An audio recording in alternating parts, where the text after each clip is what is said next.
Assalamualaikum warahmatullahi wabarakatuh.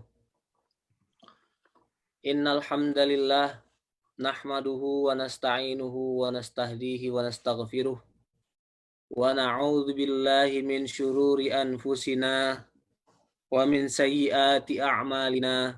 May yahdihillahu fala mudhillalah wa may yudlilhu fala hadiyalah. Asyhadu an la ilaha illallah wahdahu la syarikalah wa asyhadu anna Muhammadan abduhu wa rasuluh la nabiyya wa la rasula ba'dah. Allahumma salli wa sallim ala nabiyyina Muhammad wa ala alihi wa ashabihi wa man sara ala nahjihi ila yaumil qiyamah. Amma ba'du. Yang dimuliakan Allah, segenap warga Muhammadiyah Amerika Serikat yang pada pagi hari ini bergabung melalui berbagai media, baik melalui media Zoom, melalui Facebook, dan media-media yang lainnya. Dan yang dimuliakan Allah, hadirin dan hadirat umat Islam dimanapun kita semua berada, kita berdoa mudah-mudahan Allah Subhanahu wa Ta'ala senantiasa memberikan kita kesehatan, memberikan kita kekuatan, melimpahkan kepada kita berkah, hidayah, sehingga kita semua insya Allah mudah-mudahan dapat menjalankan kewajiban kita selaku hambanya dengan sebaik-baiknya. Jamaah hadirin pengajian PHIWM, Pedoman Hidup Islami Warga Muhammadiyah yang dimuliakan Allah. Alhamdulillah kita memasuki pertemuan yang ketujuh dari kajian kita. Pada minggu yang lalu kita telah membahas topik mengenai akhlak, dan pada pagi kita akan melanjutkan kajian mensyarah atau menjelaskan materi pedoman hidup Islami warga Muhammadiyah. Dan pada pagi hari ini insya Allah kita akan sama-sama mengkaji mengenai bagian akidah.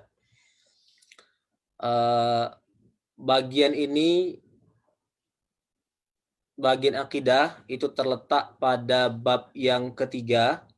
Ada dua paragraf yang menjelaskan pedoman mengenai akidah, dan pada pagi hari ini materi mengenai akidah tersebut akan kita kaitkan dengan problem aktual, problem kontekstual yang kita hadapi, khususnya umat Islam yang tinggal di Amerika Serikat, secara khusus umat Islam yang tinggal di dunia barat secara umum, dan lebih luas lagi sebenarnya ini menjadi problem aktual, problem kontekstual umat Islam yang tinggal di belahan bumi manapun.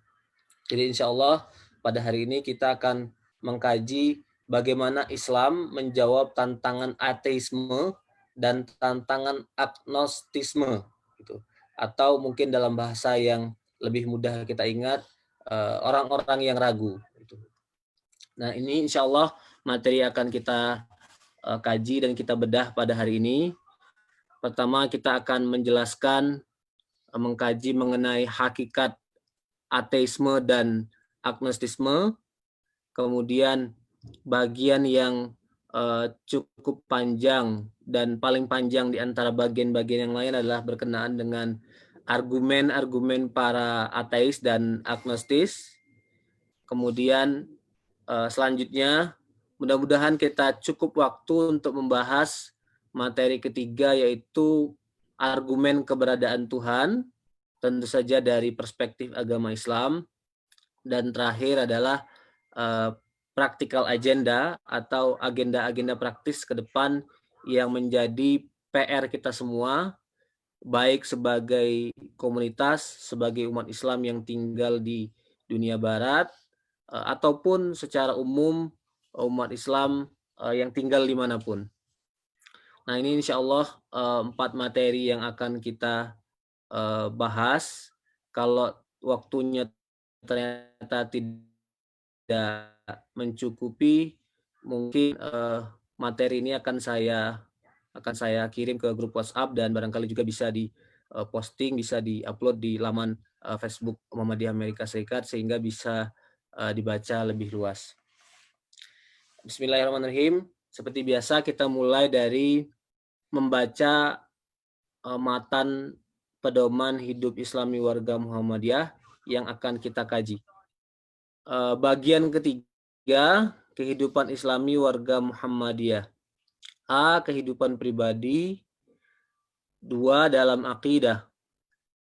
Setiap warga Muhammadiyah harus memiliki prinsip hidup dan kesadaran imani berupa tauhid kepada Allah Subhanahu wa taala yang benar, ikhlas, dan penuh ketundukan sehingga terpancar sebagai ibadur rahman yang menjalani kehidupan dengan benar-benar menjadi mukmin, muslim, muttaqin, dan muhsin yang paripurna.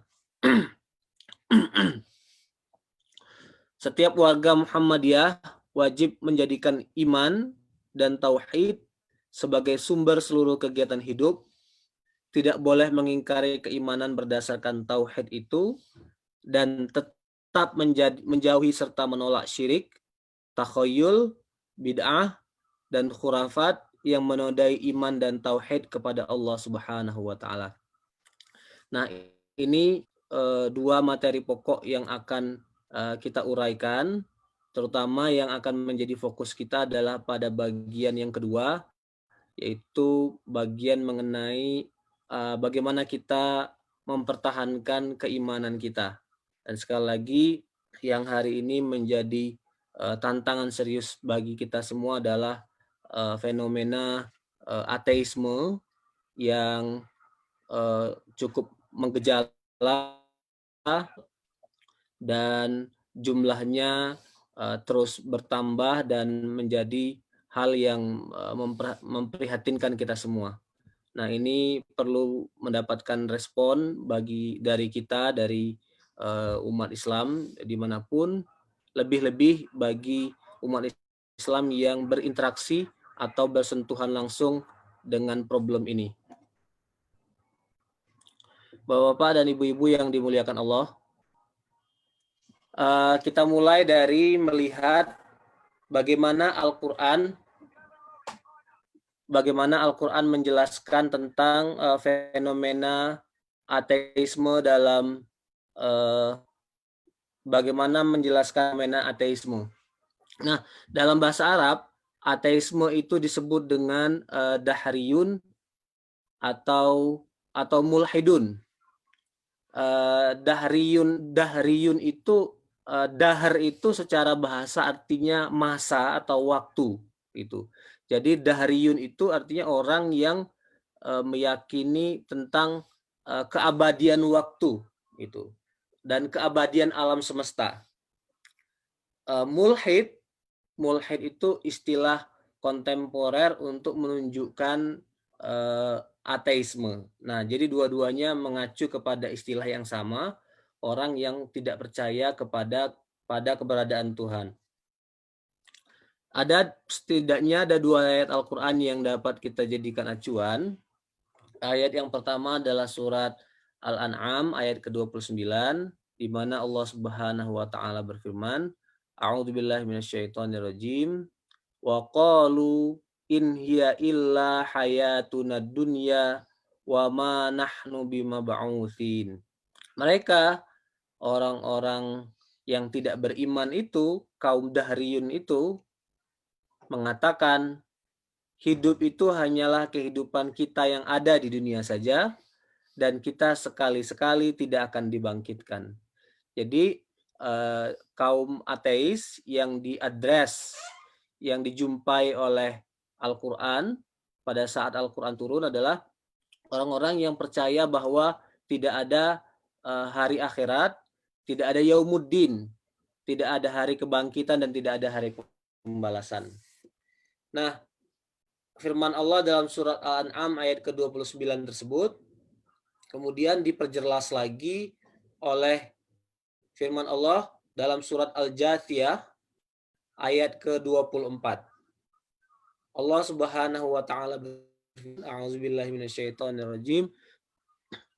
Wa qalu ma hiya illa hayatuna dunya namutu wa nahya wa ma yuhlikuna illa dahr wa ma lahum bidzalika min ilmin inhum illa yazunnun. Mereka orang-orang kaum Dahriyun itu atau kaum ateis itu mengatakan kehidupan ini tidak lain hanyalah kehidupan di dunia saja, kita mati dan kita hidup, dan tidak ada yang akan membinasakan kita selain masa. Dan mereka sekali-sekali tidak mempunyai pengetahuan tentang itu, mereka tidak lain hanyalah menduga-duga saja. Jadi pada ayat inilah kata ad-dahr, kata masa atau kata waktu digunakan. Jadi sekali lagi orang ateis yang dijumpai oleh Nabi Muhammad atau yang dialami oleh Nabi Muhammad pada masanya adalah orang-orang yang percaya bahwa tidak ada hari kebangkitan, tidak ada hari akhir, tidak ada hari pembalasan, dan yang membuat kita hidup, yang membuat kita wafat atau meninggal itu tidak lain hanyalah waktu. Jadi waktu itu tidak lain hanyalah sebuah siklus yang tidak ada akhirnya. Dan alam semesta ini dianggap memiliki keabadian. Alam semesta ini tidak akan berakhir. Dalam bahasa Inggris ini disebut dengan eternality. Jadi paham mengenai keabadian alam semesta. Nah, fenomena ateisme sebenarnya adalah fenomena yang sudah sangat lama. Para ulama Islam yang ada dalam sejarah peradaban Islam sudah sangat concern dengan fenomena ini. Jadi kalau kita membuka kitab-kitab tafsir, kita membuka kitab-kitab akidah, pasti akan selalu dijumpai diskusi pembahasan mengenai kaum Dahriyun atau faham ad-Dahriyah ini. Ini misalnya yang bisa kita jadikan sebagai salah satu contoh bagaimana seorang Hujjatul Islam Al-Ghazali mendiskusikan tentang fenomena kaum ateis itu. Ini saya cuplik, saya ambil dari kitab Al-Munqidh Minadh Dhalal yang artinya secara bahasa penyelamat dari kesesatan itu. Saver from error, kira-kira begitu. Nah, kitab ini menjelaskan tentang autobiografi, tentang perjalanan hidup Al-Ghazali, bagaimana dia mengalami fase-fase pencarian kebenaran dan sempat mengalami keraguan sampai akhirnya dia memutuskan satu jalan yang disebut dengan tasawuf atau disebut dengan sufisme, yang baginya tasawuf adalah jalan yang paling efektif dan paling bisa membawa pada keyakinan mengenai keberadaan Allah gitu. Nah, ada satu pembahasan dalam kitab ini di mana ia menjelaskan tentang para filosof gitu. Ini bisa kita baca asnaful falasifah, jenis-jenis filosof atau kategori-kategori filosof. Wasyumul wasmatul kufri kafatuhum, luasnya sifat kekafiran pada mereka. Jadi Ghazali kan para filosof, terutama yang dia maksud dengan filosof di sini adalah filosof Yunani dan filosof Muslim yang terpengaruh dengan konsep-konsep filsafat Yunani itu sebenarnya sangat dekat dengan fenomena kekafiran gitu. Imam Al-Ghazali mengatakan, "I'lam, ketahuilah wahai pembaca, ayyuhal qari, innahum ala kathrati firaqihim wa ikhtilafu madzahibihim yanqasimuna ila thalathati aqsam, ad-dahriyun wa tabi'iyun wal ilahiyun." Ketahuilah bahwasanya sekalipun filosof itu bermacam-macam pandangannya, berbeda-beda metodologinya, secara umum para filosof bisa dikategorikan ke dalam 3 jenis. Yang pertama adalah ad-dahriyun. Nah, ad-dahriyun ini dalam konteks ini bisa kita artikan misalnya sebagai kaum materialis gitu. Wat-tabi'iyun artinya naturalis. Wal ilahiyun. Nah, yang ketiga ini baru kategori yang positif, artinya kaum teis, orang-orang yang percaya kepada Tuhan. Jadi sekali lagi menurut Imam Al-Ghazali, filosof itu ada 3 kategori. Yang pertama adalah kaum materialis, yang kedua naturalis, yang ketiga kaum teis. Nah, Imam Al-Ghazali menjelaskan secara singkat 3 kategori itu.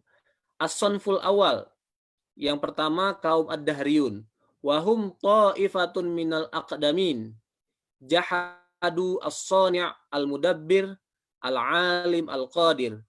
Mereka adalah sekelompok manusia, sekelompok orang dari periode dahulu, jadi from the ancient period gitu. Ancient period di sini mengacu kepada periode Yunani di Athena, jauh ratusan tahun sebelum Nabi Muhammad hidup, berarti kira-kira juga 1000 tahun lebih dari zaman di mana Al-Ghazali menulis kitab ini. Jadi ad-dahriyun itu adalah sekelompok orang dari zaman dahulu gitu, yang hidup di zaman dahulu, yang menolak keberadaan as-sani'. As-sani' itu artinya pencipta yang mengatur alam semesta, yang maha mengetahui dan maha mampu. Wa za'amu annal alam lam yazal mawjudan kadzalika binafsihi bila sani'. Mereka menganggap, berpandangan bahwa alam semesta senantiasa ada dengan sendirinya. Jadi dia lahir secara otomatis bila soni' tanpa ada seorang pencipta. Walam yazal al hayawan minan nutfah wa nutfah minal hayawan. Jadi ad-dahriyun beranggapan bahwa binatang itu lahir dari sperma, sperma lahir dari binatang. Jadi itu seperti mata rantai yang saling terikat, seperti chicken and egg circle gitu. Mana yang lebih dulu? Telur dulu atau ayam dulu? Nah, bagi ad-dahriyun itu ya seperti itu. Telur itu dari ayam, ayam dari telur gitu. Artinya hayawan atau binatang atau ayam itu tidak memiliki pencipta. Kadzalika, karena demikianlah kondisinya dari dulu, wa kadzalika yakunu abadan, dan demikianlah kondisinya dari hari ini sampai ke depan selama-lamanya. Nah, kata Al-Ghazali, jadi wahaulaihum az-zanadiqah, mereka itulah orang-orang yang zindiq. Zindiq itu artinya orang-orang yang godless, orang-orang yang tidak percaya kepada Tuhan. Jadi Al-Ghazali sekali lagi hidup pada abad ke-5 Hijriah, dan ia wafat pada tahun 505 Hijriah. Atau kalau tahun Masehinya itu 1111 Masehi. Nah, artinya lebih dari 1000 tahun yang lalu fenomena ateisme itu sudah menjadi concern para ulama. Yang kategori kedua dari para filosof, dan ini juga kata Al-Ghazali bagian dari kaum ateis juga, at-tabi'iyun, kaum materialis. Kaum naturalis. Tabi'ah itu artinya nature, alam gitu. Wahum qaumun aktsaru bahthahum an alamit tabi'ah. Pada prinsipnya kaum naturalis ini adalah ilmuwan. Mereka adalah orang yang banyak melakukan pembahasan, observasi nature terhadap alam, wa an ajaibil hayawan wan nabat, dan mereka banyak melakukan observasi pada dunia binatang dan dunia tumbuh-tumbuhan. Jadi mereka biologis, orang-orang yang meneliti flora dan fauna, kira-kira begitu. Wa aktsarul khaut fi ilmi tasyri' a'dha'i al-hayawan. Dan mereka intens sekali menekuni bidang bedah anatomi struktur binatang gitu. Jadi fara'au fiha min ajaib sun'illahi ta'ala wa bada'i hikmatihi ma ittarru ma'ahu ila al-i'tiraf bi fatir hakim. Mereka melalui observasi, melalui kegiatan pembedahan terhadap anatomi binatang itu akhirnya menyadari bahwa ini struktur yang sangat kompleks. Banyak sekali ajaib, keajaiban, wabada'i, sesuatu yang wonderful gitu dari dunia binatang. Ini desain yang sangat sempurna. Akhirnya karena mereka menekuni dunia anatomi binatang ini, mereka menyadari bahwa ada fatir hakim, ada pencipta. Jadi kaum naturalis yang disebut oleh Al-Ghazali ini pada prinsipnya mengakui bahwa Tuhan itu ada dan Tuhan itu menciptakan binatang-binatang yang mereka teliti itu. Nah, kata Al-Ghazali, wala yutali at-tashrih wa aja manafi al-a'dha mutali illa wa yahsul lahu hadzal ilm ad-daruri bi kamali tadbiril albani li bunyatil hayawan la siyama bunyatil insan. Jadi seorang yang menekuni bidang bedah anatomi binatang dan melihat kesempurnaan struktur binatang, dia akan secara otomatis menyadari bahwa Tuhan itu ada. Dan Imam Al-Ghazali menyebutnya sebagai al-ilmu daruri. Dalam bahasa Inggris disebut dengan necessary knowledge. Jadi kepercayaan terhadap Tuhan, keyakinan tentang Tuhan itu ada sebenarnya bersifat doruri, bersifat innate, melekat dalam diri manusia. Nah, orang yang melihat kesempurnaan desain Allah itu secara otomatis dia akan menyadari bahwa ini tidak mungkin lahir dengan sendirinya, pasti dia diciptakan. Lebih-lebih kalau dia melakukan bedah anatomi struktur tubuh manusia, bunyatil insan. Nah, tapi ada problem gitu.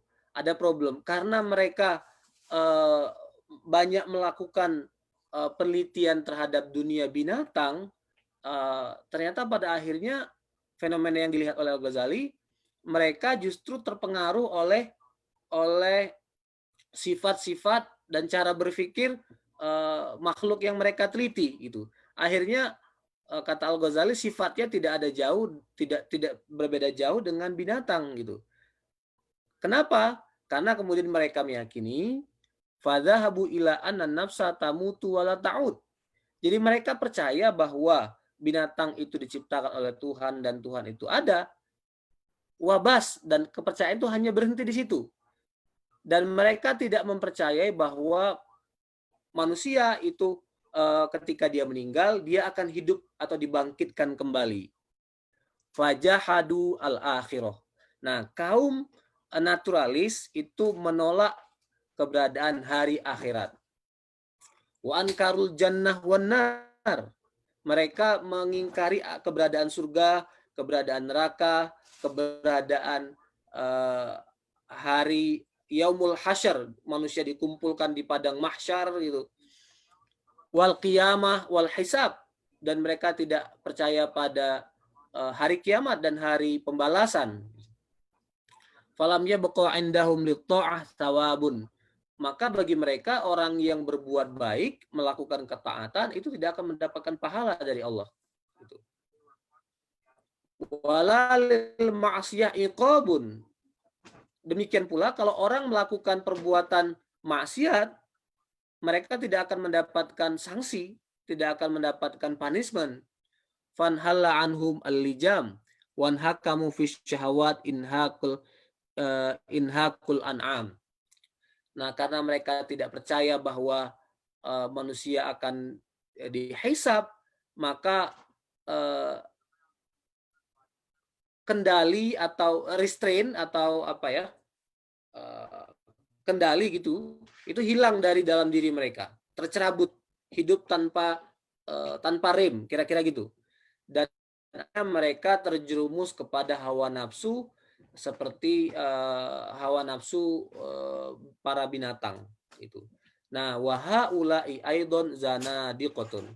Mereka ini juga kaum naturalis ini adalah para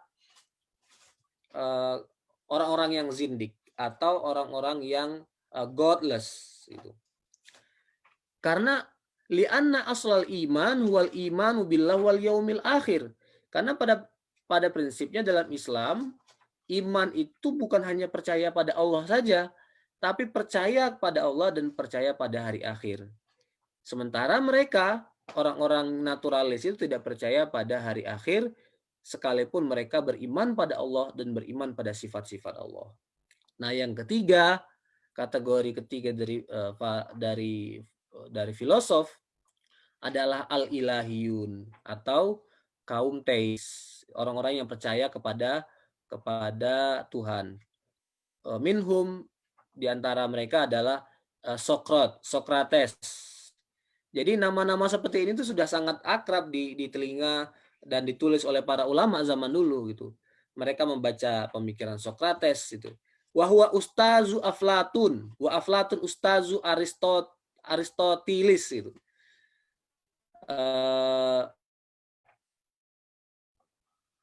Filosof Yunani yang percaya pada Tuhan itu diantaranya adalah Sokrates, dia adalah gurunya Plato, dan Plato adalah gurunya Aristoteles. Dan Aristoteles lah orang yang menstrukturkan ilmu logika atau ilmu mantik itu. Nah, jadi fenomena ateisme sekali lagi fenomena yang sudah ada dalam sejarah peradaban manusia dan umat ulama dahulu banyak menjawab tantangan yang dimunculkan oleh kaum ateis. Ibu-ibu, bapak yang dimuliakan Allah, hari ini kita berhadapan dengan satu fenomena baru yang disebut dengan new atheism atau ateisme baru. Ateisme baru itu bisa dikatakan fenomena mungkin bisa disebut setelah kita memasuki abad 21 lah gitu. Karena 4 tokoh dari New Atheism ini, ada Richard Dawkins, ada Sam Harris, ada Dennett and Christopher Hitchens, itu orang-orang yang hidup di abad 20 dan bahkan sebagian besar di antara mereka masih hidup hari ini. Di antara 4 tokoh New Atheism ini, hanya satu orang yang sudah meninggal, yaitu Hitcher. Ini dia meninggal tahun 2011 itu. Nah, disebut dengan kenapa disebut dengan New Atheism? Karena ada pola-pola baru yang membedakan ateisme ini dengan ateisme periode sebelumnya. Nah, kalau kita melihat historisitas atau sejarah ateisme, sebenarnya ini fenomena yang ada atau bahkan menjadi fenomena cukup masif ketika umat manusia mengalami modernisasi. Ketika dunia Eropa misalnya masuk ke satu periode namanya The Enlightenment Period, periode zaman pencerahan. Lahirlah disiplin ilmu yang baru. Lahirlah misalnya antropologi. Di dunia barat, salah satu pendiri antropologi, bapak antropologi misalnya Edward Tyler itu. Di sini ada Mas Imam, antropolog. Dia juga seorang yang dan tidak percaya kepada Tuhan. Dia hidup di akhir abad ke-19 dan wafat di awal abad 20. Ada juga misalnya tokoh di bidang salah seorang peletak ilmu dasar sosiologi dan ekonomi sekaligus, Karl Marx yang sangat populer. Di bidang psikoanalisis misalnya, abad 20 kita mengenal Sigmund Freud yang percaya bahwa manusia itu punya alam bawah sadar gitu. Nah, ini dan banyak nama-nama lainnya, ada Nietzsche, ada Bertrand Russell gitu. Itu ateisme, kaum ateis yang lahir dari sejarah intelektual barat, tetapi sekarang kita berhadapan dengan fenomena baru yang menggunakan pendekatan baru, gaya-gaya baru yang disebut dengan new atheist itu.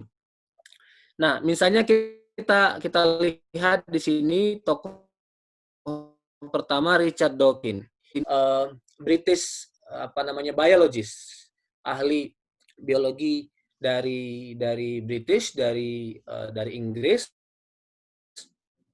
yang dia seorang ilmuwan, banyak melakukan riset-riset, terutama menekuni bidang teori evolusionisme, teori perkembangan manusia.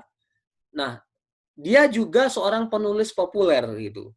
Dan dia ini dia dan 3 orang lainnya disebut sebagai evangelical atheist. Para ateis yang gigih mendakwahkan mempropagasi pandangan ateisme. Jadi di samping menulis penelitian-penelitian akademik, mereka juga menulis buku-buku populer tentang ateisme. Dan buku-buku ini sangat laku laris. Di dunia barat terjual jutaan kopi. Gitu. Ini misalnya buku yang sangat populer dari Richard Dawkins, The God Delusion. Bahkan sudah diterjemahkan ke dalam bahasa Arab. Makanya hari ini fenomena ateisme itu juga menjadi concern di dunia Arab karena salah satunya adalah pandangan pemikiran Richard Dawkins itu sudah sampai ke mereka. Ini terjemahkan dalam bahasa Arab disebut dengan wahmul ilah. Waham itu artinya delusi, ilusi, kira-kira gitu. Nah, dia mengatakan misalnya, I'm against religion because it teach us to be satisfied with not understanding the world. Saya menentang agama karena agama tidak mengajarkan kita cara memahami dunia ini. Jadi agama menjadi penghalang bagi kita untuk memahami bagaimana dunia ini bekerja secara saintifik, secara mekanik gitu. Nah, ini yang kedua, Sam Harris. Dia seorang neuroscientist, pakar orang yang meneliti tentang brain, tentang akal manusia gitu. Dia kalau ini American, dia tinggal di Los Angeles. Religious moderation is the product of secular knowledge and scriptural ignorance. Kalau ada yang disebut dengan beragama secara religius, itu pada prinsipnya itu sesuatu yang nggak agamis lagi. Karena agama dan moderation itu suatu hal yang terpisah sebenarnya. Kalau orang menjadi moderat, menjadi toleran, sebenarnya dia sekuler gitu. Nah, itu klaim dari Sam Harris.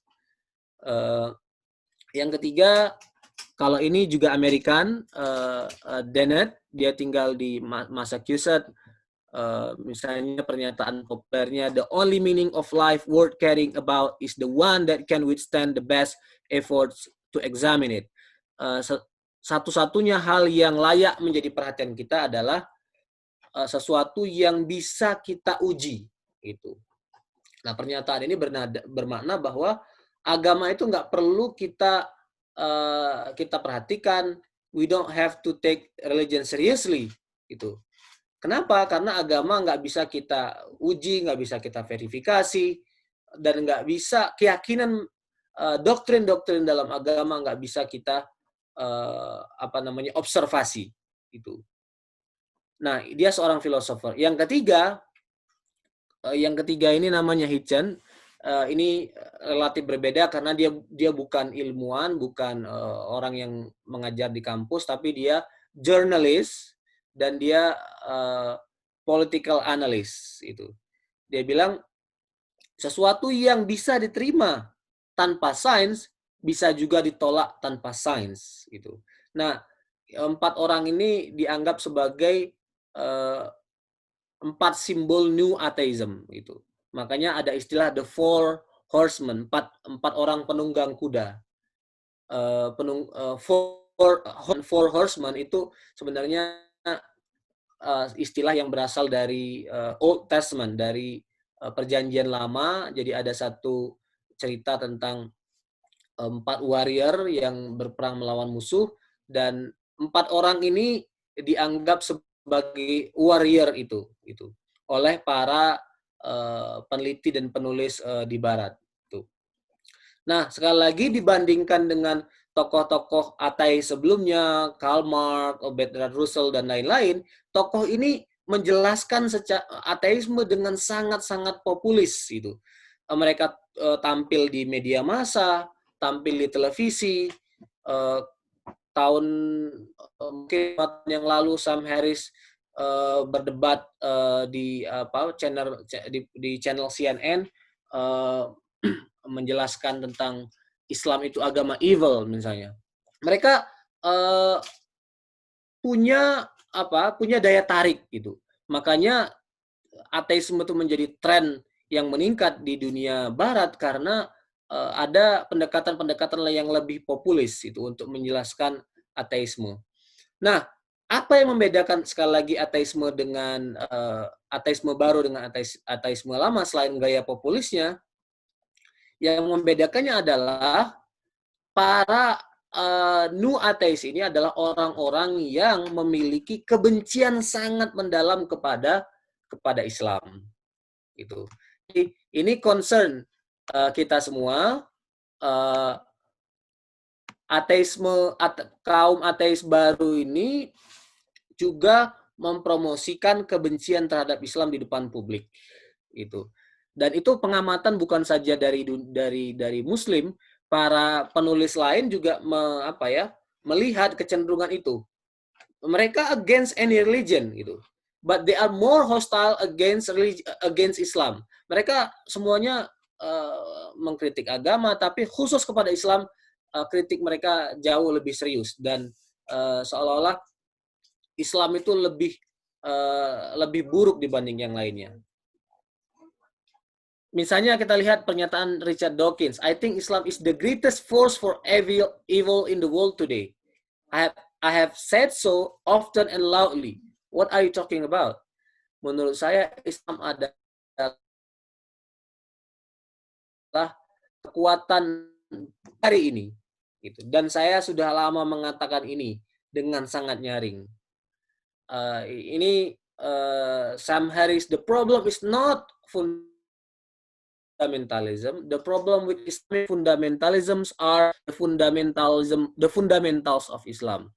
Jadi ketika ada orang memperdebatkan tentang fenomena ekstremisme, radikalisme di masyarakat Muslim, bagi Sam Harris masalahnya bukan kelompok-kelompok fundamental atau kelompok ekstrim itu, tapi masalahnya adalah pada Islam itu sendiri, pada the fundamentals of Islam, pada doktrin-doktrin dasar dari ajaran Islam.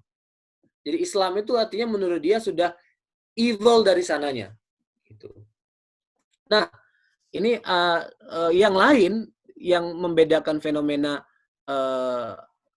New Atheist adalah keberadaan kelompok yang disebut dengan ex-Muslim ateis. Jadi orang-orang yang tadinya Muslim kemudian menjadi ateis dan sangat gencar mengkritik, bukan hanya mengkritik tapi mengolok-olok Islam di publik.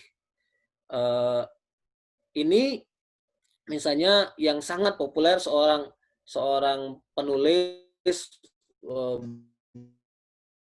bahkan polus akhirnya sebenarnya, tapi dia tinggal di net, namanya Ayaan Hirsi Ali. Dia juga banyak menulis buku-buku populer. Misalnya dia mengatakan Islam is not religion of peace, it's political theory of conquest that seeks domination by any means it can. Islam itu tidak sama sekali atau bukan sama sekali agama kedamaian, tapi Islam itu adalah teori-teori politik tentang bagaimana menundukkan orang lain, gitu, mendominasi orang lain dengan cara apapun itu. Banyak selain Ayaan Hirsi Ali, misalnya Ibnul Warraq. Ibnul Warraq tuh orang Pakistan, tinggal di UK sana, banyak menulis buku-buku juga, termasuk yang akademik untuk menyerang Islam. Nah, oleh para Islamofob di dunia Barat, ex-Muslim ini kemudian diletakkan sebagai expert gitu. Mereka dijadikan narasumber di mana-mana. Nah, makanya ada istilah di kalangan media Barat itu mereka disebut sebagai the native informant. Jadi informan yang native gitu, yang tercerahkan, orang yang sudah kembali ke jalan yang benar gitu. Nah, jadi Islamofobia itu lahir dari orang-orang yang seperti ini, seperti Hirsi Ali yang sebelumnya pernah beragama Islam. Pengetahuan mereka tentang Islam itu relatif lebih dalam dibandingkan dengan orang-orang seperti Richard Dawkins, Sam Harris dan lain-lain. Nah, ibu-ibu, bapak yang dimuliakan Allah, ini mengenai hakikat ateisme, baik dalam tinjauan Al-Quran, dalam tinjauan kitab ulama, dan ateisme sebagai fenomena baru. Yang kedua, apa yang kita sebut dengan agnostisme, atau terjemahannya dalam bahasa Indonesia artinya orang-orang yang ragu. Nah, berbeda dengan ateis, orang-orang yang agnostik itu orang-orang yang tidak cukup yakin tentang keberadaan Tuhan. Jadi kalau ateis yakin banget bahwa Tuhan itu nggak ada, kalau orang agnostik itu dia nggak tahu, dia ragu apa Tuhan itu apa enggak. Makanya istilah dalam bahasa Inggris ada ungkapan begini, I don't know if there is a God. Saya tidak tahu Tuhan itu ada atau tidak. Atau klaim, it is impossible for us to know if there is a God. Mustahil bagi kita untuk benar-benar memastikan bahwa Tuhan itu ada. Gitu. Nah, jadi sebenarnya walaupun berbeda dengan ateis, pada prinsipnya sama. Mereka ini adalah orang-orang yang mengalami lack of belief. Orang-orang yang tidak punya keimanan, tidak punya keyakinan di dalam dada mereka, gitu. Nah, fenomena orang-orang yang ragu atau agnostisme ini sebenarnya juga fenomena klasik. Sudah ada sejak zaman peradaban Yunani masih flourish gitu. Masih berada dalam masa keemasan. Zaman dulu banyak terjadi debat-debat filosof, misalnya antara Socrates dengan Protagoras itu. Jadi orang-orang yang ragu itu di zaman peradaban Yunani disebut dengan orang-orang atau kaum sofis gitu. Nah, dalam bahasa Arab itu disebut dengan sufistoia. Jadi sama seperti ateisme yang sudah menjadi concern para ulama, sofisme atau skeptisme, keraguan juga sudah menjadi concern para ulama zaman dulu. Jadi kalau kita buka kita buka kitab akidah, kita buka kira-kira ilmu kalam gitu, atau bahkan teori-teori hukum Islam, usul fikih, selalu muncul pembahasan mengenai orang-orang yang ragu atau sufistoiyun gitu.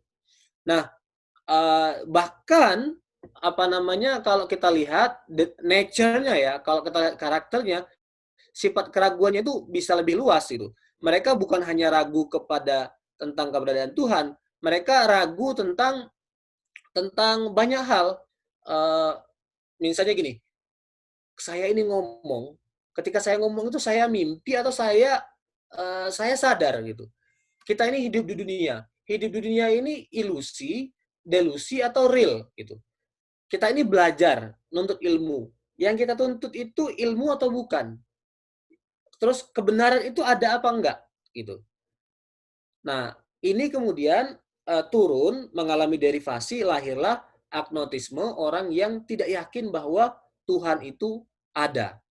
Gitu. Nah, saya cuplik penjelasan dari kitab klasik mengenai agnostisme atau skeptisme, keraguan secara umum. Saya ambil dari kitab Al-Burhan fi Usul Fiqh, buku satu buku tentang teori hukum Islam karangan Imam Al-Juwaini. Jadi Imam Al-Juwaini ini gurunya dari Imam Al-Ghazali. Imam Al-Juwaini juga seorang Persian seperti Imam Al-Ghazali. Mereka bukan orang Arab tapi menulis dalam bahasa Arab dengan sangat lancar gitu. Dia wafat tahun 475 Hijriah gitu. Nah, dia menyebutkan 4 kategori orang-orang yang ragu, kaum sofis. Wa naqala ashabul maqalat an as-sufistaiyah inkarul ulum wa hum arba'u firaq. Ada 4 jenis, arba'u firaq. Qala fariqun minhum, kelompok pertama wa hum ghulatuhum. Ini yang paling ekstrim, kaum sofis paling ekstrim. Na'lam alla ilma aslan. Kami yakin bahwa yang dimaksudkan dengan ilmu itu tidak ada. Wa amamul jahda fid daruri wan nazari. Jadi pengingkaran terhadap ilmu itu termasuk ilmu yang sifatnya necessary, yang sifatnya pasti, wan nazari, dan ilmu yang sifatnya teoritis. Misalnya gini, yang disebut dengan ilmu daruri. Kita tahu bahwa 1 tambah 1 itu 2. Itu kan ilmu pasti gitu. Necessary knowledge gitu.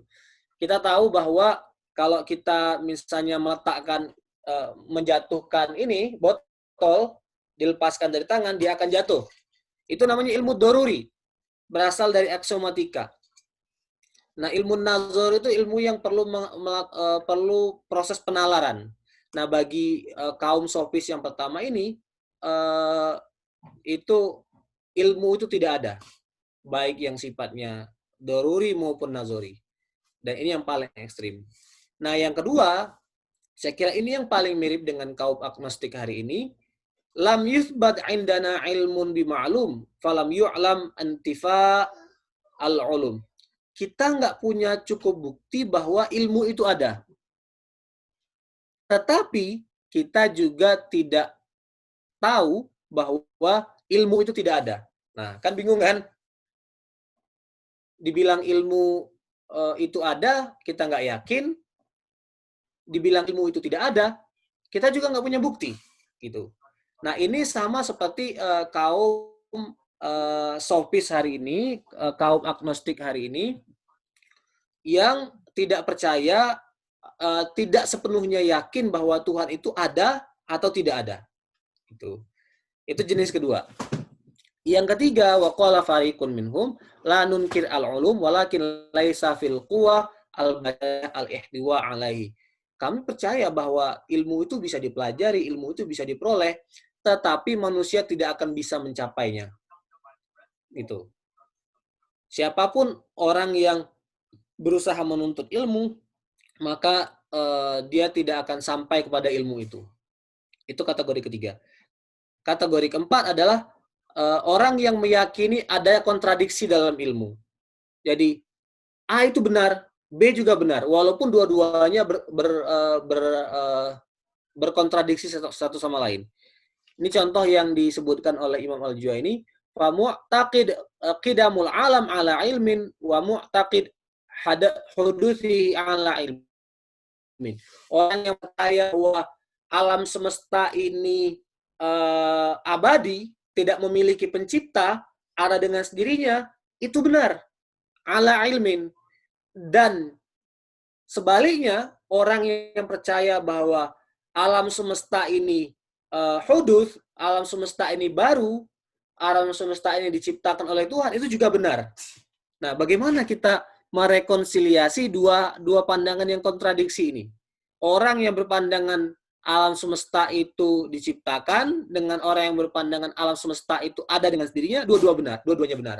Nah, jadi orang yang mengalami kebingungan, orang yang mengalami asyak gitu, keraguan gitu. Nah, fenomena ini sudah ada dan diadres oleh para ulama sejak zaman dulu, gitu. Mereka berdebat dengan orang yang meragukan semua hal, meragukan ilmu, meragukan Tuhan, gitu. Nah, Bapak-bapak, ibu-ibu yang dirahmati Allah, jadi kalau dari outline tadi, pembahasan pertama sudah kita lalui, hakikat, ateisme, dan agnostisme. Nah, sekarang kita masuk kepada materi kedua. Saya pikir sebenarnya ini yang materi inti bagi kita semua, yaitu argumen para ateis dan orang-orang yang ragu, atau argumen kaum sofis dan orang-orang yang agnostik, kira-kira gitu. Saya mencoba mengidentifikasi, mengumpulkan dari berbagai sumber eh, argumen-argumen mereka, kepercayaan-kepercayaan mereka, dan saya tulis di sini, dan kita semua akan mencoba menguraikan dan menjawab keyakinan-keyakinan tersebut.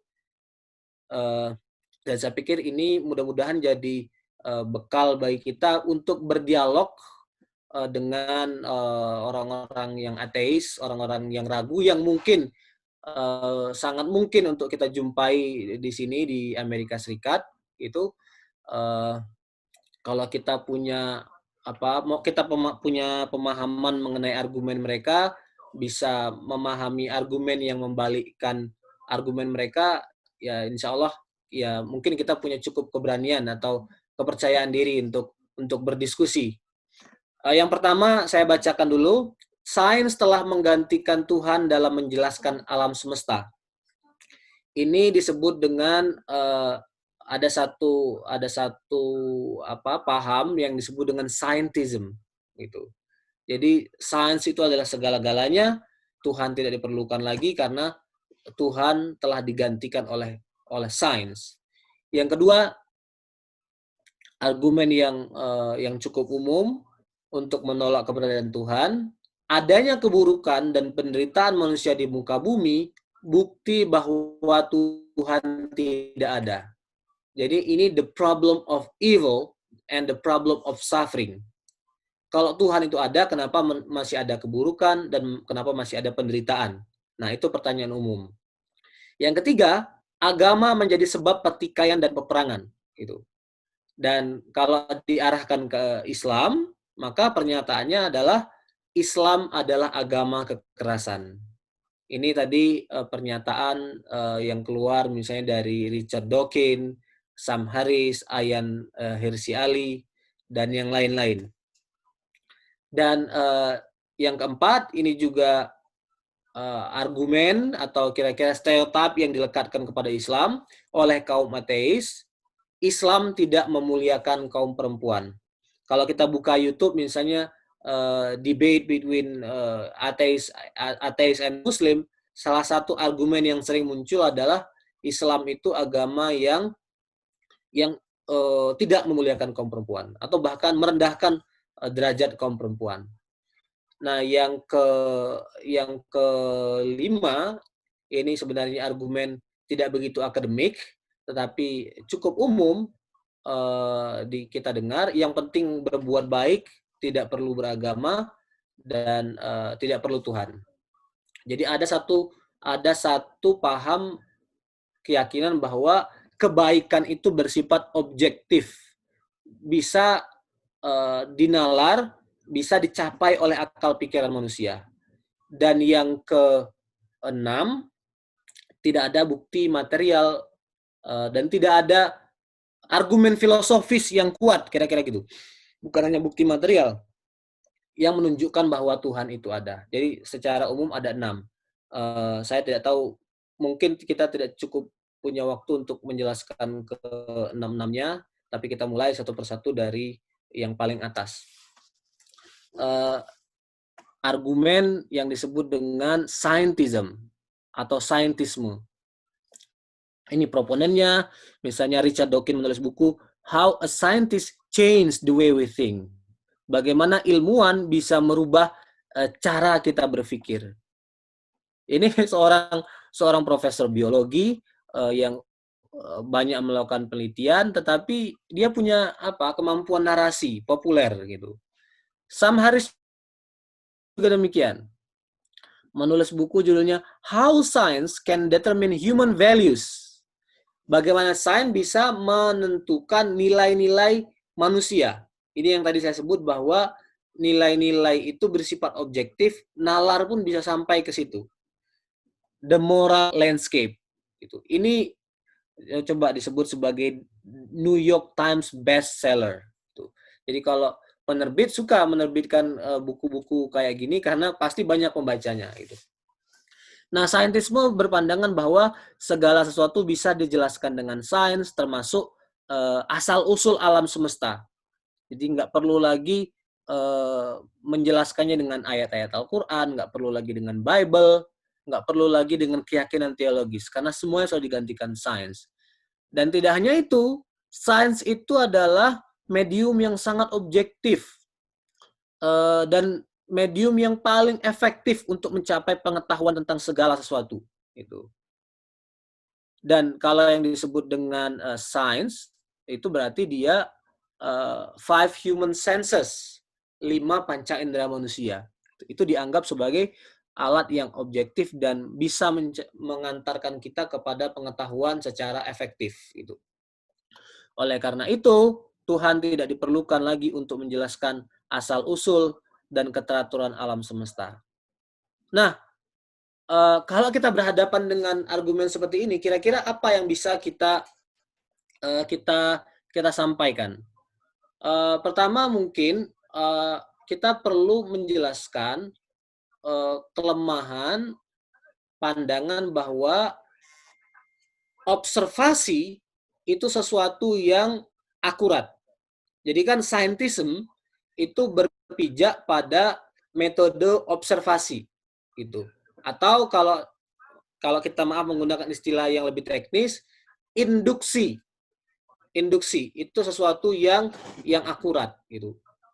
Nah, ini sebenarnya sesuatu yang berlebihan, klaim yang terlalu percaya diri, dan sejarah sains sendiri membuktikan gitu. Apa yang diobservasi oleh manusia dan diyakini kebenarannya pada suatu periode belum tentu menjadi kebenaran yang bersifat abadi. Dia akan dikoreksi terus itu. Makanya kebenaran yang dicapai oleh observasi itu bukan kebenaran mutlak gitu. Kalau kita melakukan penelitian, apakah sampelnya itu cukup luas sehingga kita yakin generalisasi kita itu sudah benar gitu, atau jangan-jangan samplingnya itu kecil gitu, tapi klaim kita yang terlalu berlebihan. Nah, ini problem saintisme seperti itu, dan sejarah misalnya membuktikan bagaimana teori-teori sains itu mengalami koreksi terus-menerus. Pandangan Newton tentang waktu, tentang gravity, itu dikoreksi oleh Einstein beberapa abad kemudian. Jadi menurut Newton, waktu itu fix, tetap, sementara bagi Einstein waktu itu memiliki relativitas. Jadi kan ada koreksi terhadap sains gitu. Apa yang kita yakini sebagai kebenaran hari ini itu belum tentu kebenaran yang abadi gitu. Kalau kita misalnya berbicara tentang universe, tentang alam semesta, berapa banyak sih pengetahuan kita tentang galaksi-galaksi? Berapa banyak sih pengetahuan kita tentang planet-planet? Itu kan sifatnya sangat terbatas. Yang ada di luar sana itu sifatnya infinity, tidak terbatas. Kenapa kita cukup percaya diri mengatakan bahwa pengetahuan kita tentang alam semesta itu sudah tidak ada lagi, gitu. Nah, itu koreksi yang pertama kepada scientism. Koreksi yang kedua, dan ini pandangan dari Bilal Muhammad. Science, katanya, it says little about our quality of life, purpose of life, why we live, how we should live, where we come from, what it means to be human, the power of thought, and conscious experience, and whether we are really better or more developed than our ancestors. It gives the illusion of upward essence, but I see a downward regression. Oke, sains membantu menciptakan HP, menciptakan laptop, menciptakan mesin-mesin, memudahkan hidup kita, membawa kita ke Mars, menciptakan pesawat terbang yang membawa kita keluar angkasa. Tapi it says little about our quality of life. Sains tidak bisa menjelaskan hidup yang berkualitas itu apa sih, gitu. Sains juga tidak bisa menjawab tujuan hidup kita itu apa. Kenapa kita hidup, gitu. Nah, pertanyaan why we live itu pertanyaan perennial sebenarnya. Pertanyaan yang abadi ada di setiap diri manusia. Jadi kalau kita ingat di pertemuan sebelumnya ada pembahasan mengenai ibadah dalam kitab Yusuf Al-Qaradawi, itu dia menulis gini, ada trilogi pertanyaan abadi. Man ana? Siapa diriku? Siapa diriku itu artinya hakikat kita itu apa sih? Gitu. Kemudian makna man ana juga, dari mana aku berasal? Kemudian ila aina? Nah, kemana hidupku ini? Jadi ada pertanyaan, setelah kita meninggal, kita itu akan menjadi apa? Hidup kita seperti apa bentuknya? Walimadza? Nah, ini pertanyaan sangat signifikan. Kenapa kita hidup? Sains nggak bisa menjelaskan itu. Gitu. Yang bisa menjelaskan kenapa kita hidup adalah agama. Gitu. Dan pada kenyataannya, kita banyak sekali menemukan orang-orang yang sudah sampai kepada kejayaan materi, kaya, populer, jadi artis terkenal, selebriti, ternyata mengalami kekeringan spiritual, gitu. Hatinya kosong, gitu. Dan dia nggak bahagia ternyata. Nah, sains itu tidak memberikan kebahagiaan hidup, gitu, karena dia tidak bisa menjawab pertanyaan-pertanyaan perennial tadi itu, gitu. Nah, yang bisa menjawab pertanyaan itu adalah agama. Jadi kalau orang mengklaim bahwa sains adalah segala-galanya, itu bentuk ketakaburan, dan itu bentuk kesombongan, dan tidak berlebihan kalau kita katakan itu salah satu dosa besar. Dosa besar min akbaril kabair, gitu. Termasuk dosa besar. Argumen yang kedua, adanya keburukan dan penderitaan manusia di muka bumi bukti bahwa Tuhan tidak ada. Nah, ibu-ibu, bapak yang melihat Allah, ini fenomena dunia modern sebenarnya. Kita sekarang hidup terbiasa dengan kemudahan, dengan mesin, dengan lebih-lebih di dunia barat ya. Semua tuh berorientasi pada kesenangan, pleasure, gitu, happiness. Sekali kita mengalami problem hidup, lalu muncullah pikiran seperti ini. Kenapa saya mengalami kesulitan hidup, gitu? Kenapa saya harus jatuh? Kenapa saya harus gagal? Kenapa hidup saya harus sulit banget, gitu? Nah, manusia modern itu ternyata karakternya gitu. Dia nggak kuat menahan suffering, dan bukan hanya nggak kuat, dia nggak bisa menjawab itu, gitu. Kenapa kita mengalami suffering, gitu? Gagal sekali, itu akhirnya ngerasa bahwa kenapa aku gagal, kenapa tuh kalau Tuhan ada, kenapa Tuhan membiarkan aku gagal, gitu. Misalnya setelah Perang Dunia Kedua, itu kan perang yang banyak membunuh puluhan juta orang. Banyak orang-orang di Eropa kemudian berkonversi menjadi ateis. Kalau Tuhan itu ada, kenapa Tuhan membiarkan perang itu terjadi? Itu pertanyaannya. Kenapa manusia jumlahnya puluhan juta orang meninggal? Gitu. Kenapa Tuhan membiarkan itu? Kalau ini terjadi dan dibiarkan, berarti Tuhan itu nggak ada dong. Gitu.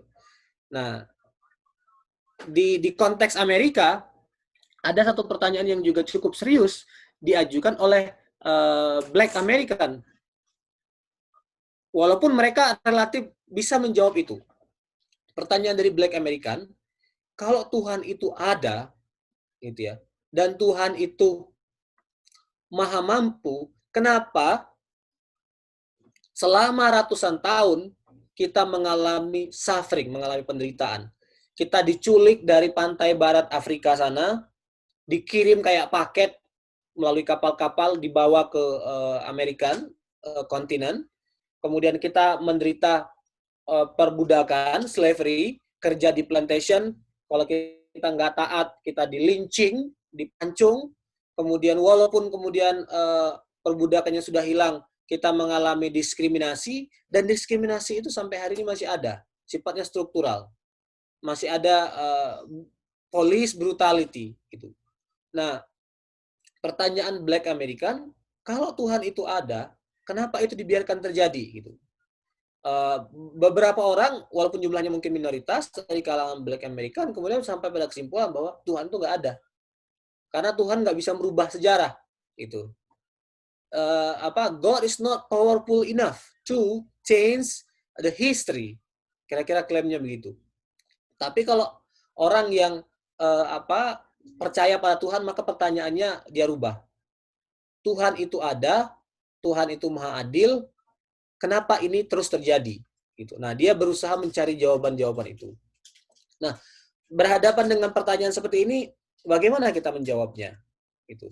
Dan ibu-ibu, bapak yang dimuliakan Allah, tradisi intelektual Islam itu mengandung banyak sekali kekayaan-kekayaan konsep yang perlu kita gali, perlu kita baca supaya kita bisa menjawab pertanyaan ini.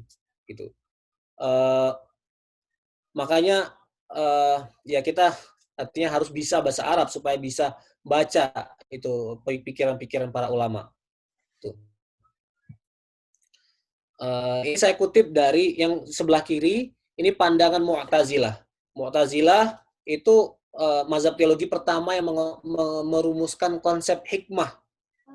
Jadi ada hikmah, ada wisdom di balik setiap kejadian yang terjadi di muka bumi ini, termasuk di balik setiap penderitaan, human suffering, termasuk di balik setiap kejadian-kejadian buruk yang tidak mengenakkan kita. Kata Mu'tazilah, Tuhan itu senantiasa melakukan perbuatan yang maslahat bagi manusia. Tuhan itu selalu melakukan kebaikan bagi manusia. Apa yang kita anggap buruk, sebenarnya in long run, dalam jangka panjang, dia akan berbuah kebaikan. Dia akan, dan manusia pasti bisa mengambil hikmah di balik penderitaan yang dia alami. Nah, itu disebut dengan konsep hikmah, atau dalam istilah lain ada konsep disebut juga dengan konsep luf. Nah, turunan dari konsep hikmah itu ada konsep taufik. Kemarin Mas Subhan sempat menanyakan makna konsep taufik itu apa. Jadi konsep taufik itu artinya kebijakan Allah untuk manusia, di mana dengan kebijakan itu manusia akhirnya semakin dekat dengan Allah. Gitu. Manusia aqrab ilallah dan semakin bisa menjadi hamba Allah yang lebih baik, kira-kira gitu. Misalnya gini, saya sakitnya cukup lama, serius, sebulan 2 bulan, dan saya kehilangan berat badan yang cukup serius, itu menderita sekali, dan tapi pada akhirnya saya sembuh, gitu. Dan setelah sembuh, ternyata lahirlah ketaatan dalam diri saya, gitu. Saya sadar betapa berharganya kesehatan itu, dan mulai dari detik itu, setelah kita bangkit dari sakit, kita sadar bahwa ibadah kita itu harus serius dong, gitu. Harus banyak syukur, banyak sujud, itu. Kita juga sadar harus banyak berinfak. Gitu. Nah, itu konsep taufik itu, Mas Subhan. Artinya kebijakan Allah yang terjadi, yang membuat kita justru semakin dekat kepada Allah. Gitu. Kita meninggal, maaf ya, misalnya karena positif COVID-19. Kalau kita bisa mengambil hikmah di balik itu sebenarnya bisa mendorong kita menjadi lebih dekat kepada Allah. Gitu. Kita menyadari bahwa COVID ini mengandung makna, gitu. Dan itu mendorong kita supaya lebih giat beribadah. Nah, ada juga konsep iwad. konsep kompensasi. Minggu lalu sedikit sudah saya singgung. Jadi kalau manusia mengalami penderitaan, nanti pada waktunya di masa yang akan datang dia akan diganti oleh Allah. Ganti Allah itu, kompensasi Allah itu bisa jadi di dunia, bisa jadi besok di akhirat. Gitu. Bisa jadi besok di akhirat. Contoh yang paling sederhana gini, kita maaf misalnya keluarga kita meninggal, anak kita meninggal, gitu. Nah itu kan kita mengalami suffering, penderitaan, kesedihan, gitu. Kalau pada konsep hikmah, insya Allah di balik itu ada kebaikan, gitu. Insya Allah ada kompensasi dari Allah. Mungkin di masa yang akan datang Allah akan memberikan kepada kita anak yang lain, mungkin lebih dari satu malah, atau kalau kompensasi itu tidak kita dapatkan di dunia, itu bisa kita dapatkan di akhirat, gitu. Nah, tadi terkait dengan slavery, slavery itu moral evil, gitu. Itu apa namanya, kejahatan moral itu. Hikmahnya adalah manusia bisa menyadari bahwa kita harus respectful, menghormati satu sama lain. Lihat kultur Amerika hari ini sangat egalitarian, sangat sensitif terhadap isu-isu rasisme. Di tempat lain sensitivitas itu kadang-kadang nggak muncul, tapi di Amerika ini sangat sensitif gitu. Nah, tapi juga bisa dimaknai sebagai iwat, kompensasi. Bagaimana dengan orang-orang yang meninggal karena dilincing, karena dipancung waktu itu? Bagaimana dia mendapatkan kompensasinya? Kompensasinya tidak di sini, kompensasinya di akhirat besok gitu. Makanya kompensasinya tidak harus sekarang. Kompensasinya bisa 2-3 generasi kemudian. Mungkin anak cucu yang mengalami kompensasi itu. Perubahan struktur dan sistem sosial politik di Amerika. Atau kalau tidak di dunia, kompensasinya besok di akhirat. Nah, pada intinya, dalam Islam itu tidak ada yang namanya pure evil. Tidak ada yang namanya kejahatan, keburukan yang murni. Segala sesuatu itu memiliki hikmah dalam agama Islam itu. Kalau orang gagal sekali hari ini, ya itu mungkin jalan Allah untuk menguji dia. Kayak kita student yang di sini, mungkin Mas Imam dan yang lain-lain juga mengalami. Mau nyampe studi di Amerika itu kan mengalami kegagalan berapa kali.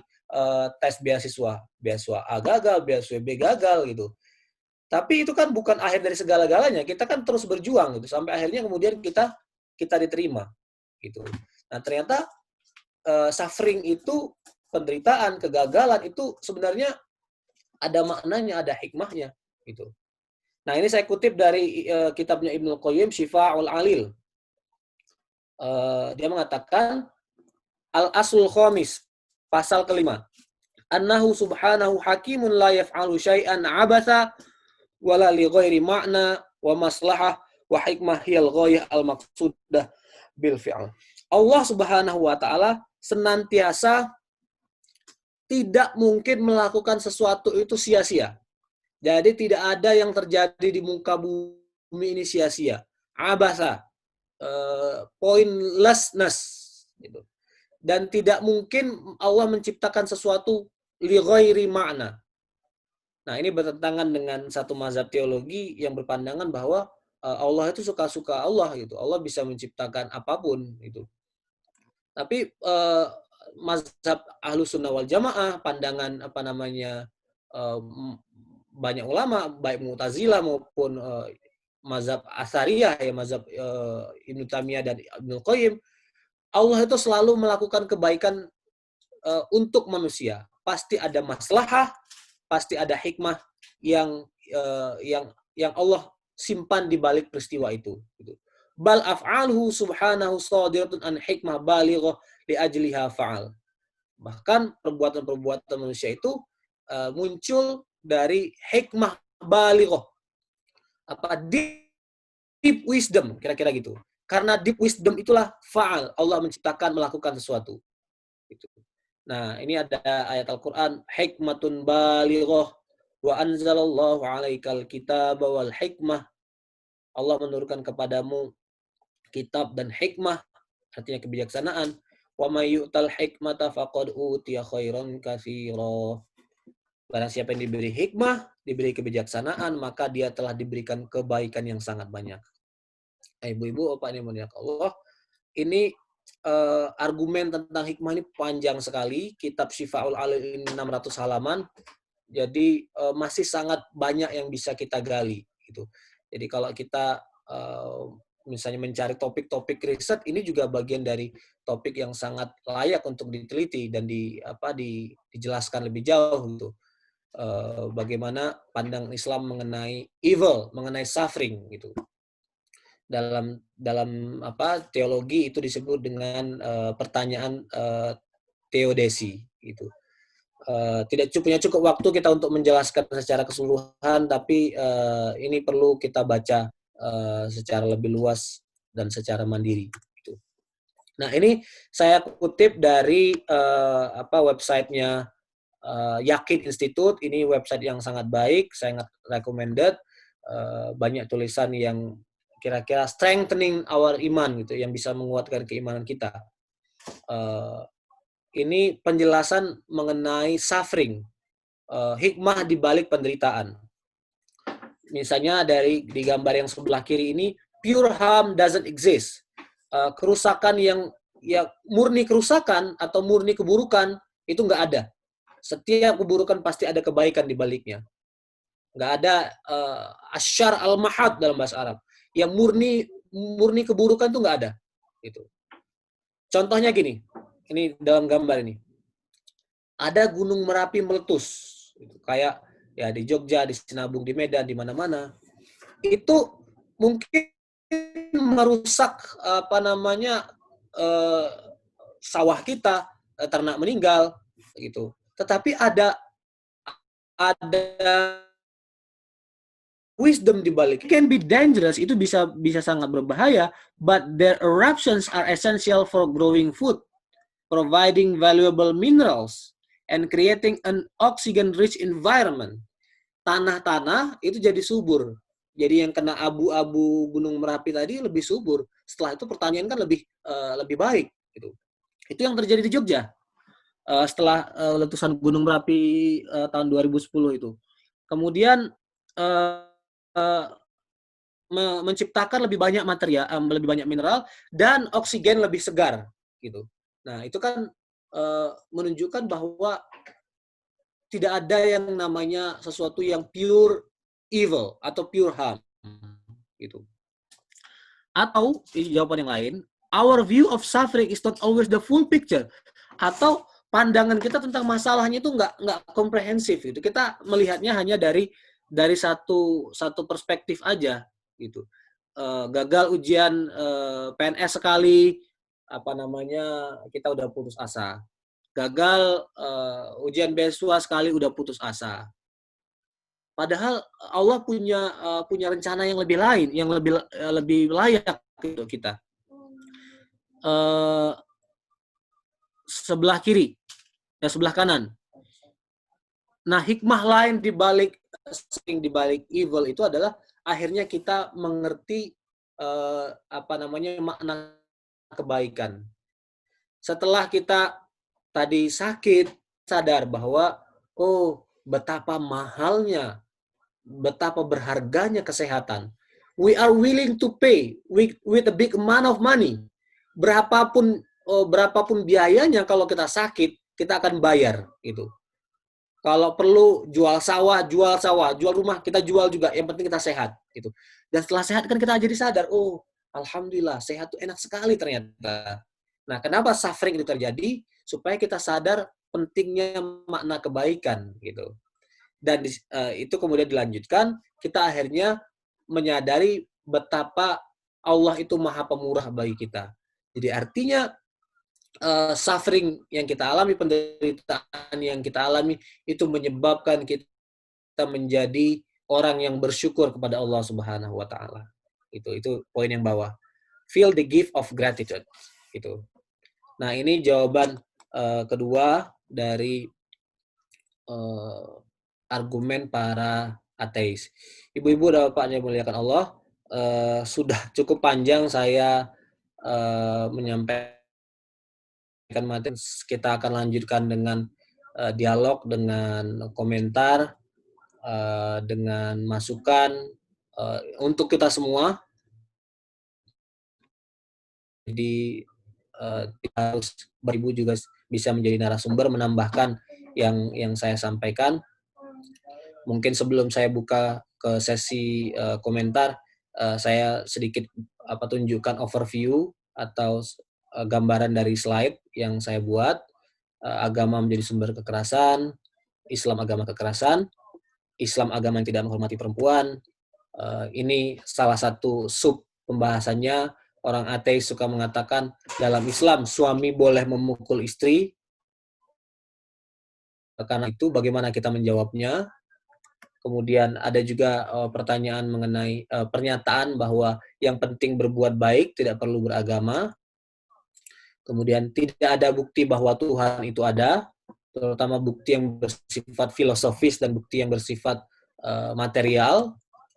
Kemudian dua argumen keberadaan Tuhan, satu argumen yang bersifat instinktif, bersifat fitrah, kemudian argumen yang bersifat kosmologis, ayat Al-Quran terkait fitrah, kemudian ini perusak fitrah, kenapa manusia menjadi ateis, kenapa manusia menjadi tidak beriman, kata Ibnu Taimiyah, itu ada 7 penyebabnya. Kemudian tentang argumen kosmologis. Nah, ini juga yang pokok, tidak sempat saya jelaskan, tapi bisa dilihat di gambar sini. Apa yang perlu kita lakukan untuk menghadapi tantangan ateisme ini? Ada 2 hal, satu pada level peradaban saya menyebutnya, level komunitas, dan sifatnya fardu kifayah, dan ada pada level personal. Level personal itu artinya itu menjadi tanggung jawab kita pribadi.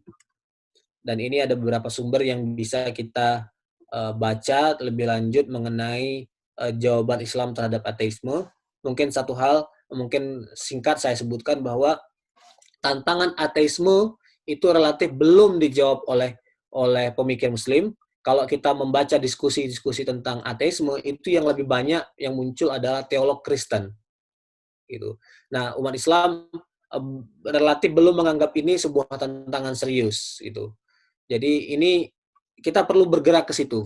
Gitu. Muslim perlu berkontribusi menjawab tantangan new atheist itu. Oke, demikian yang bisa saya sampaikan sebagai pengantar. Mungkin kita lanjutkan dengan diskusi. Assalamualaikum Mas Rafiq. Ini di chat. Waalaikumsalam warahmatullahi wabarakatuh. Ya, ada pertanyaan. Saya sudah copy dari Facebook. Silahkan. Baik Pak. Saya baca chat. Saya mohon izin sebentar minum air putih ya. Monggo.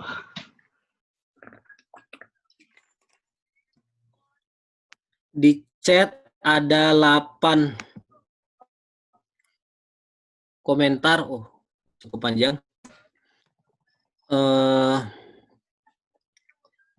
Yang terakhir. Yang mana ini pertanyaan?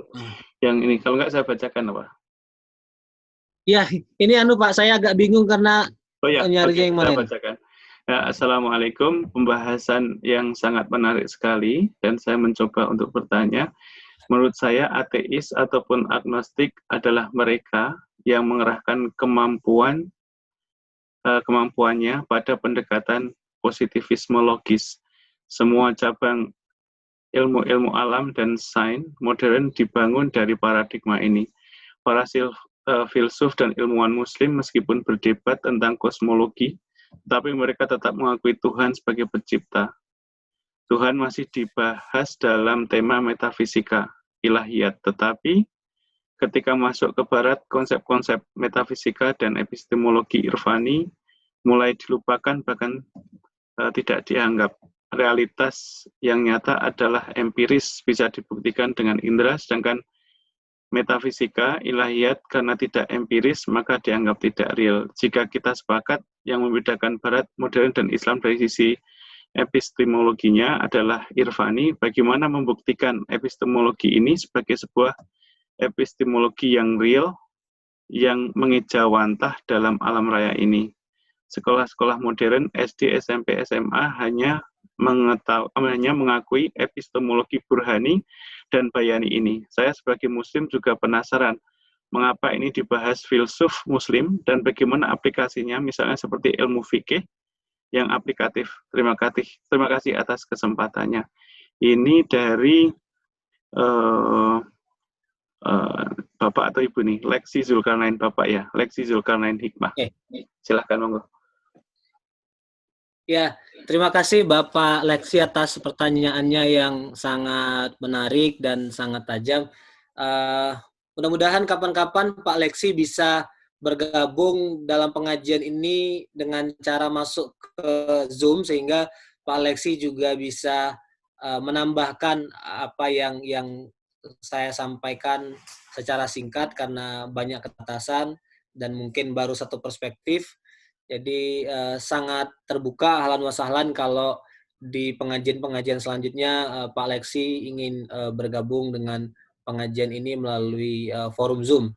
Dan cara bergabungnya insya Allah sangat mudah, tinggal masuk ke website muhammadiyah.us, ada satu poster, dan di poster itu tinggal langsung diklik aja. Oke.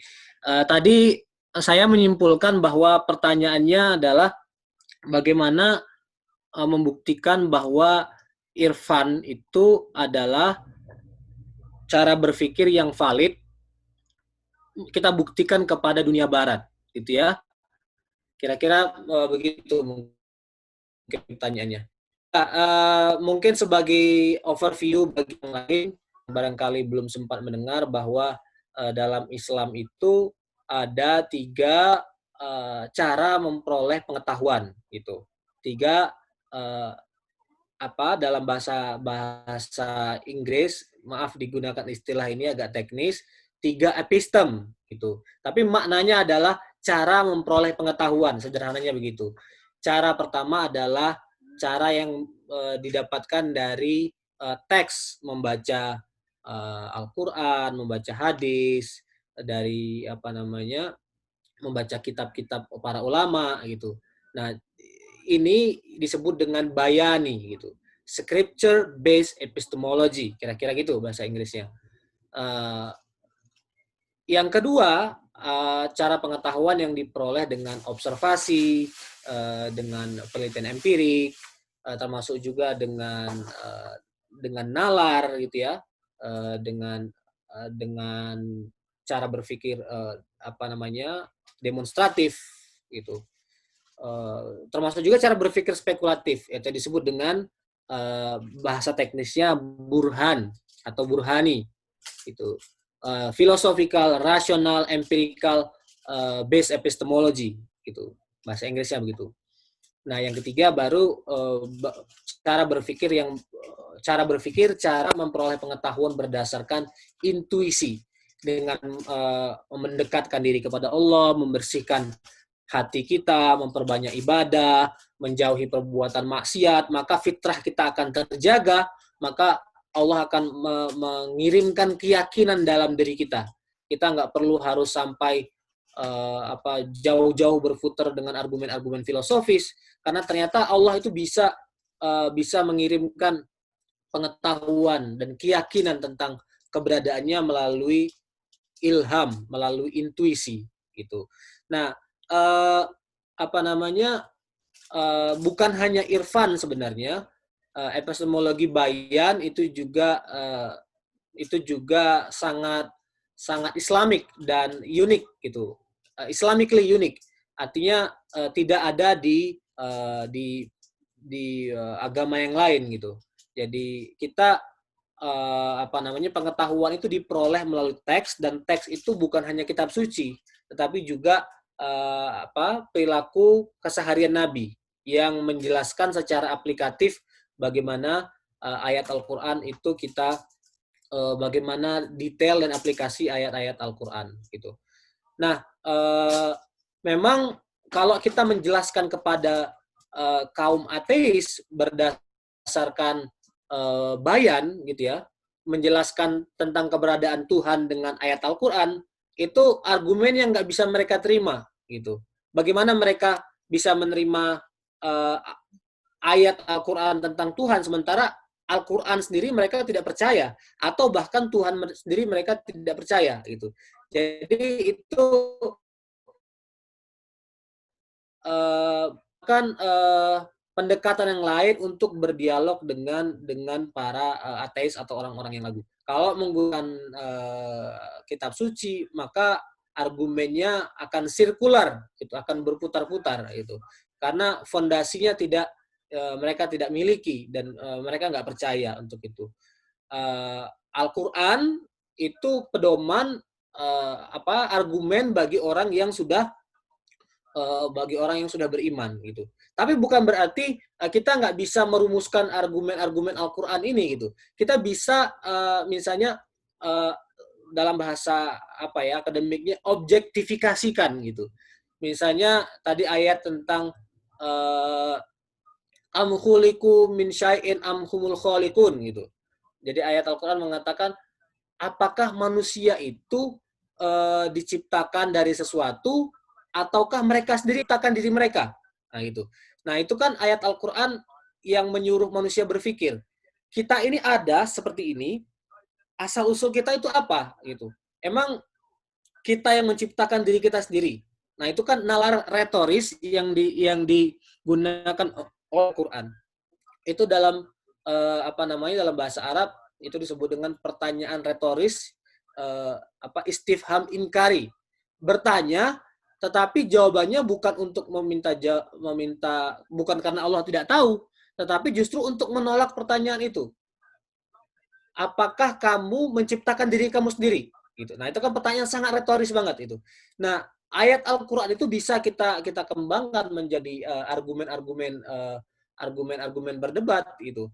Maka lahirlah satu konsep yang disebut dengan kalam cosmological argument gitu. Argumen kosmologis tentang keberadaan Tuhan gitu. Dari ayat ini gitu. Kosmologis itu artinya tentang alam itu. Argumen terkait universe yang menunjukkan bahwa Tuhan itu ada. Maka Pak Lexi digunakanlah metode silogisme gitu. Silogisme dalam tradisi filsafat Yunani itu kan terdiri dari tiga pernyataan ya. Pernyataan besar itu premis mayor, kemudian ada pernyataan kecil di bawahnya premis minor, kemudian ada konklusi. Coba saya share bagaimana ayat Al-Quran tadi itu bisa dikembangkan menjadi argumen kosmologis. Premis mayornya atau pernyataan besarnya. Setiap segala sesuatu yang memiliki awal pasti memiliki pencipta. Gitu. Pokoknya sesuatu yang ada awalannya itu ada kholiknya. Nah, alam semesta itu memiliki awal. Kemudian yang ketiga dari premis mayor, premis minor itu lahirlah konklusi alam semesta memiliki pencipta. Gitu. Jadi dimulai dari premis mayor dulu, kemudian lahirlah premis minor, lahirlah konklusi, gitu. Jadi artinya bayan atau nas itu bisa kita kembangkan sebagai sebuah argumen untuk berdialog dengan orang-orang yang tidak percaya. Nah, bagaimana meyakinkan kepada non-Muslim tentang irfan?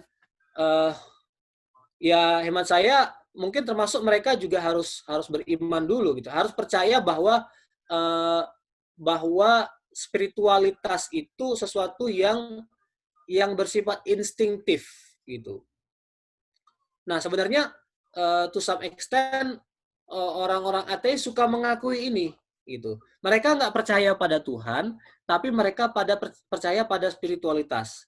Orang seperti Sam Harris misalnya, dia kan ateis, tetapi dia mendorong orang untuk yoga, gitu. Yoga itu bagi dia kan mencari ketenangan, pembersihan jiwa, gitu. Jadi untuk sampai itu menurut dia nggak perlu Tuhan, gitu. Tapi pada intinya kan dia butuh ketenangan itu, gitu. Butuh spiritualitas, itu. Nah oleh karena itu orang harus kembali ke agama, gitu. Karena agama itu kan sifatnya koheren dia. ajarannya bukan hanya menjelaskan tentang Tuhan, alam semesta, tapi juga menjelaskan uh, tentang bagaimana kita bisa memperoleh ketenangan gitu. Jadi kalau kita masuk ke dalam itu, ke dalam agama, kita dapat semua hal gitu. Kalau orang nggak mau masuk ke agama, mungkin dia bisa sampai kepada kebenaran-kebenaran objektif gitu. Tapi dia nggak akan koheren sifat kebenarannya. Mungkin benar dia nggak pernah bunuh, nggak pernah membunuh orang. Mungkin benar dia nggak berbohong katakanlah gitu. Tetapi sifat pemahamannya tentang kebenarannya itu nggak utuh gitu. Dia sehari-hari masih minum alkohol, masih minum wine. Minum wine itu artinya sesuatu yang berdampak buruk kepada kehidupannya. Kalau dia nyopir dia bisa nabrak, itu kan budaya di Amerika sini, budaya weekend orang minum gitu. Kemudian dia menganggap biasa hubungan di luar nikah gitu. Akhirnya memang betul dia sampai kepada hal-hal kebenaran yang bersifat objektif, tetapi kebenaran itu nggak koheren gitu. Dan dia bisa bertabrakan satu sama lain gitu. Dan itu banyak hal yang bisa kita kembangkan gitu dari situ. Misalnya aktivis lingkungan hidup, para environmentalis gitu ya. Itu kan backgroundnya macam-macam. Ada orang yang perjuangkan lingkungan hidup, green environment, tapi basisnya bukan Tuhan, basisnya bukan agama, basisnya adalah nalar, objektif gitu. Oke, benar pandangannya tentang alam, tentang lingkungan hidup, tentang green environment. Tapi ternyata pada bidang yang lain mereka nggak punya pijakan, keropos gitu. Ya gaya hidup sehari-hari masih gaya hidup liberal, masih gaya hidup bebas itu. Kenapa? Karena kebenarannya tadi nggak dipandu oleh agama gitu. Makanya sekali lagi kalau kita masuk ke agama, kita akan mendapatkan pandangan tentang kebenaran yang bersifat koheren.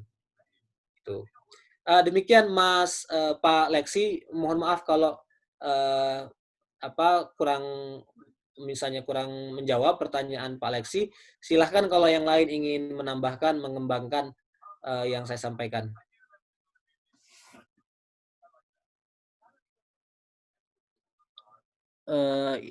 Saya pikir sudah terjawab semua ya di kolom chat. Mungkin yang hadir di forum Zoom ini ada yang ingin menambahkan. Ini ada Mas Rido. Mas Rido aktivis interfaith, aktivis dakwah di Amerika Serikat, dari sejak dulu tinggal di Arizona, sekarang ke Oregon. Mungkin Mas Rido ingin menambahkan bagaimana pengalaman Mas Rido berdakwah di sini di Amerika. Atau ada Mas Imam, ada Teh Keke, Asma, ada Mbak Ratih, ada Mbak Fariha, ada Pak Seto, ada Pak Arif juga. Atau Mas Ridho dulu tadi, silakan. Ya, Assalamualaikum Mas Rofik. Makasih banyak nih Mas Rofik, ini materinya emang ini materi favorit saya dari dulu. saya emang dari dulu saya karena dulu saya tinggal sama non-muslim ya dari S1 di Amerika. Jadi ya pertanyaan-pertanyaannya kayak gitulah, yang jadi saya tinggal dengan ateis, agnostik, dengan Bible thumper gitulah, born again Christian, satu rumah rame-rame. Jadi tiap hari gitulah pertanyaan-pertanyaan ini emang relevan sama kehidupan di sini. Apalagi yang sekarang yang tadi Four Horsemen itu emang jadi dalil-dalil mereka untuk mengcounter, terutama yang sekarang yang saya lihat kan banyaknya murtad tuh orang-orang yang youth ya, di kalangan Muslim dan agama lain juga banyak yang murtad, yang Kristen juga banyak yang jadi ateis.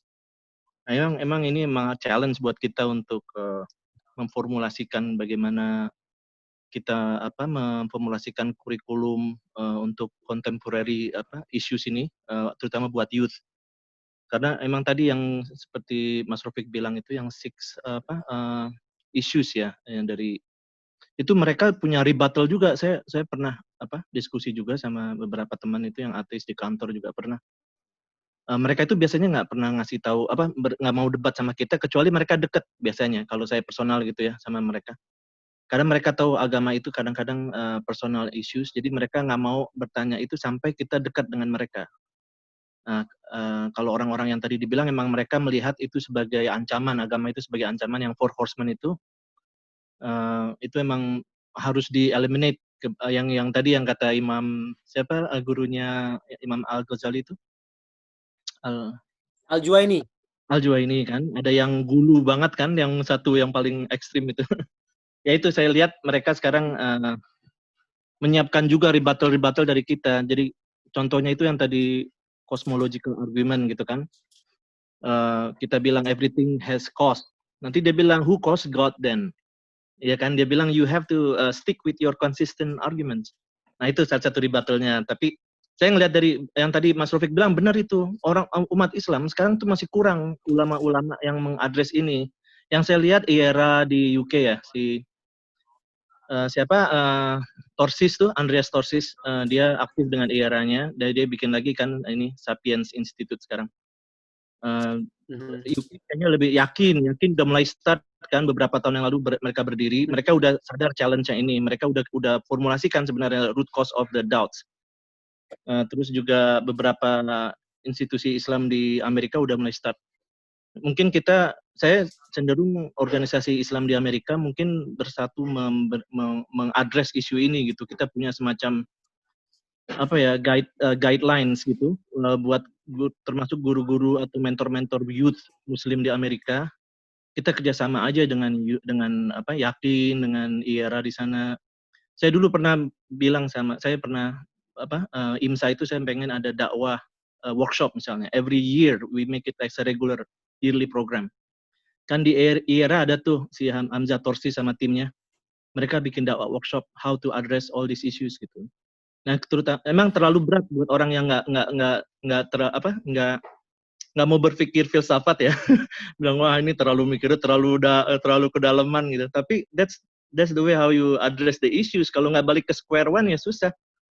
Kayak moral relativity di sini tadi Mas Rafiq bilang itu tadi kan itu relevan banget isu di sini. Bilangnya mereka bilang Islam violence segala, tapi their morality based on what? Nggak ada mereka standard. Saya ngambil filosofi juga di kampus dulu di college, filosofi 101 lah, filosofi macam-macam. Karena di required oleh major gitu kan, beberapa humanities harus diambil. Nah itu banyak orang-orang di kelas. Saya cuma satu-satunya yang kulit brown color itu cuma saya, yang lainnya putih semua. Jadi saya sering protes sama profesornya kalau ketika membahas agama, terutama Islam itu saya sering protes.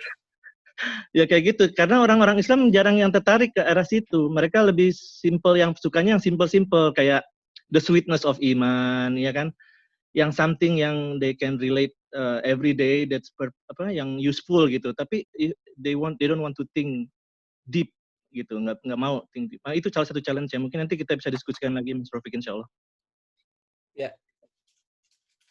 Ya, makasih banyak Mas Ridho. Silahkan yang lain kalau ingin menambahkan komentar, mungkin berbagi pengalaman tentang kehidupan di sini, atau mungkin pernah punya pengalaman berdialog dengan ateis itu. Sambil menunggu ya, komentar saya setuju dengan Mas Ridho. Kita perlu menganggap ini tantangan yang sangat serius gitu. Dan ironinya sampai sejauh ini kita menganggap ini bukan masalah kita gitu. Dan ironinya kita antipati dengan pendekatan rasional untuk berdialog dengan para ateis ini dan agnostik ini gitu. Nah, kalau kita selamanya seperti itu, kita nggak akan punya kontribusi dan akhirnya efek paling jauh adalah generasi kedua, generasi ketiga, anak-anak kita yang akan mengkonsumsi ide itu. Ide-ide konsep-konsep filosofis yang dirumuskan misalnya oleh Bertrand Russell gitu, oleh katakanlah Sam Harris itu nanti akan mengalami trickle down, akan turun ke bawah, akan mengalami simplifikasi dan akhirnya masuk ke dalam pikiran anak-anak kita gitu. Mereka kan ditanya di sekolah masing-masing. Mereka kan berhadapan dengan misalnya teori evolusionisme. Loh, Tuhan manusia itu kan alami survival gitu. Dulunya adalah makhluk hidup yang lain yang kemudian berkembang menjadi manusia. Nah, bagaimana kita merekonsiliasikan itu dengan iman gitu? Kalau kita nggak menguasai argumen-argumen ateis, argumen-argumen skeptis, itu korbannya adalah anak keturunan kita. Dan sudah banyak cerita ya yang kita dengar bahwa bahkan di Amerika ini orang yang hafiz sekalipun itu bisa ateis, dan it happen gitu kan. Karena tadi argumen-argumen filosofis tadi itu mengalami simplifikasi masuk ke mereka gitu. Nah, mudah-mudahan yang kasus yang terjadi itu yang pernah diangkat oleh Yakin atau Muslim Matters itu mudah-mudahan bisa berakhir dengan baik, yang tadinya seorang hafiz itu bisa kembali jadi muslim gitu. Karena Al-Ghazali sendiri sebenarnya dalam hidupnya dia pernah mengalami fase skeptisme, Mas Ridho. Tapi skeptismenya bukan kepada Tuhan, tapi skeptisme tentang epistemologi atau tentang cara mengambil ilmu gitu. Dia pernah skeptis terhadap empiricism gitu. Dia bilang gini, ilmu saya itu yang saya yakini benar hanyalah ilmu yang saya dapatkan dengan panca indera dan ilmu yang saya dapatkan dengan nalar gitu. Tapi lama-lama saya ragu juga karena ternyata ada kelemahannya panca indera itu. Misalnya saya melihat bayangan. Saya lihat bayangan itu lurus. Saya yakin bayangannya itu lurus. Tapi sejam kemudian bayangan itu menjadi bengkok.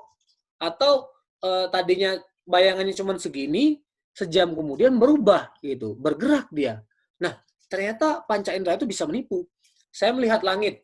Oh, saya jelas sekali ada bulan. Saya pikir bulan itu seukuran itu. Ternyata melalui ilmu matematik, melalui aritmatik dia bilang ukuran bulan itu besar. Ukuran matahari itu lebih besar daripada ukuran bumi yang kita lihat dari bumi kecil sekali gitu. Oh, berarti panca indera ini bisa menipu gitu. Dia mengalami skeptisme itu. Sampai 2 bulan dia ragu, akhirnya dia sampailah pada jalan jalan kebenaran tasawuf gitu. Ya, dia menyadari bahwa semua disiplin ilmu itu ada kelemahan-kelemahannya. Nah, mudah-mudahan itu hanya fase hidup. Artinya karena kita tinggal di Amerika, kemudian bersentuhan dengan argumen-argumen para ateis, mungkin ada fase hidup mana kita mengalami doubt itu, mengalami shock. Tapi suatu saat mudah-mudahan dia kembali ke jalan yang benar. Nah, poin yang ingin saya komentari dari Mas Ridho tadi, it is imperative, highly important, it is paramount, gitu kan? Sangat-sangat penting kita sebagai community, sebagai komunitas masuk ke dimensi itu, belajar argumen-argumen ateisme gitu, dan jangan diabaikan. Termasuk juga lembaga pendidikan Islam, bukan hanya di Amerika Serikat, tapi juga di Indonesia, di tanah air. Jangan anggap bahwa tantangan ini hanya tantangan Muslim di dunia Barat. Ini juga tantangan Muslim di Indonesia, di Timur Tengah gitu. Makanya jurusan-jurusan akidah filsafat, jurusan jurusan-jurusan seperti itu di kampus-kampus Islam, di UIN, di IAIN, di Universitas Muhammadiyah perlu membaca argumen-argumen The Four Horsemen dan membaca counter argumennya dari Turoth, dari tradisi Islam yang sangat kaya itu gitu. Jangan merasa bahwa situasi kita masih jauh gitu. Jangan merasa Indonesia itu agamis dan tantangannya tidak akan sampai ke sini gitu. Itu at some point it will be a big challenge for us gitu. Dan lagi pula ini memang tantangan peradaban. Kita harus berkontribusi kepada peradaban kemanusiaan, membuktikan bahwa meyakinkan umat manusia bahwa Tuhan itu ada gitu. Nah, saya kira itu komentar saya untuk Mas Ridho. Yang lain ingin menyampaikan komentar, tapi kalau tidak ada juga, ini berhubung sudah hampir jam 8 ya, mungkin bisa kita akhiri. Bagaimana Pak Arif, mungkin ada yang ingin komentar? Ya, mungkin insya Allah kita nanti bisa diskusikan lagi dengan Mas Ridho, Mas Rafiq, dan segenap pengurus yang lain, bagaimana kita bisa at least memberikan guideline kontribusi kita kepada youth, karena ini betul-betul real challenge ke kita supaya generasi-generasi muda, anak-anak kita yang sudah mulai besar ini kita bisa membekali bagaimana membentengi mereka sehingga dengan propaganda-propaganda yang mereka benar-benar mereka juga ingin mencari teman gitu. Artinya mereka bukan hanya untuk mereka sendiri, tapi mereka berusaha untuk mempengaruhi anak-anak kita. Nah ini bagaimana caranya justru malah kita bisa memberikan melalui kita mungkin Allah akan memberikan hidayah kepada mereka supaya mereka kembali lagi kepada Islam insya Allah. Nah nanti kalau seandainya kita ingin bekerja sama dengan organisasi-organisasi lain, misalnya seperti IGNA yang pernah juga mengadakan youth convention di sini dan mengangkat masalah itu, salah satunya nanti insya Allah saya juga ada channel ke sana. Jadi kita bisa nanti apakah kita akan membuat satu kerjasama dan kita mengundang anak-anak youth kita baik dari kalangan Indonesia maupun luar Indonesia sehingga akan lebih terintegrasi khususnya buat youth Muslim yang ada di North America insya Allah. Ya itu saja tambahan Mas Rafiq, mungkin bisa kita tutup, ini sudah 2 jam. Jazakallah khair. Terima kasih Pak Arif, makasih Mas Ridho, makasih semuanya yang sudah hadir melalui forum Zoom ini, dan terima kasih juga kita sampaikan kepada hadirin dan hadirat, para pemirsa, penonton yang menyaksikan melalui medium Facebook. Mudah-mudahan yang kita kaji hari ini mendapatkan ridho dan berkah dari Allah Subhanahu wa Ta'ala. Insya Allah kita ketemu lagi di pertemuan selanjutnya dengan topik yang berbeda. Dan marilah kita akhiri pertemuan kita pada pagi hari ini dengan sama-sama membaca doa kafaratul majlis. Subhanakallahumma wa bihamdika asyhadu an la ilaha illa anta astaghfiruka wa atubu ilaik. Terima kasih warahmatullahi wabarakatuh. Waalaikumsalam warahmatullahi wabarakatuh.